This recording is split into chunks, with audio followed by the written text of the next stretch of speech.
అందరికీ. ఇప్పుడు మీరు థంబ్‌నెయిల్ చూసే ఉంటారు. థంబ్‌నెయిల్ చూసే వీడియో ఓపెన్ చేసి ఉంటారు.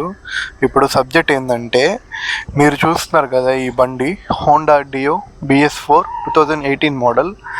ఈ బండిని నేను దాదాపు ఒక 6-7 ఇయర్స్ నుంచి వాడుతున్నాను. 6-7 అంటే 7 అయింది. ఈ బండిలో వచ్చి నేను అబ్జర్వ్ చేసింది, నా వాడకం ప్రకారం దీంట్లో మంచివి చెడ్డవి ఏంది, బండి కండిషన్ ఎలా ఉంది, 7 సంవత్సరాలు వాడిన తర్వాత ఏంటో మీకు చెప్పబోతున్నాను. ఈ బండి నేను 7 సంవత్సరాల నుంచి వాడుతున్నాను కదా. దీంట్లో మేజర్ కంప్లైంట్ అంటూ నేను అబ్జర్వ్ చేసిన ఇంజిన్లో అయితే ఎలాంటి కంప్లైంట్ లేదు.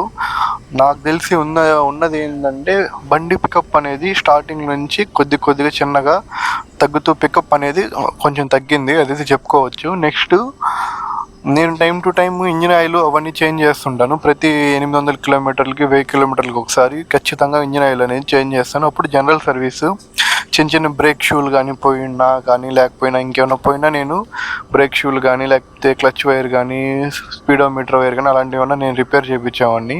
తర్వాత నేను రీసెంట్గా దీంట్లో 2 సార్లు వచ్చింది. నేను వెనకాల టైరు 2 సార్లు చేంజ్ చేశాను, ఫ్రంట్ టైరు ఒకసారి చేంజ్ చేశాను. నెక్స్ట్ బ్రేక్ షూలు చేంజ్ చేశాను. ఇంకా ఎయిర్ ఫిల్టర్ ప్రతిసారి ఇంజిన్ ఆయిల్ చేసినప్పుడు మార్చేవాడిని. ఈ బండి మనం అంటే మైలేజ్ ప్రకారంగా చెప్పాలంటే స్టార్టింగ్లో 50-55 వచ్చేది. కానీ ఇప్పుడైతే దాని వాడకం చూసి, దాని కండిషన్ ప్రకారం 30-35 అనే మైలేజే ఇస్తుంది. కానీ నేను చాలా అంటే చాలా రఫ్ కొట్టాను. ఎంత అసలు రఫ్ అంటే చాలా రఫ్.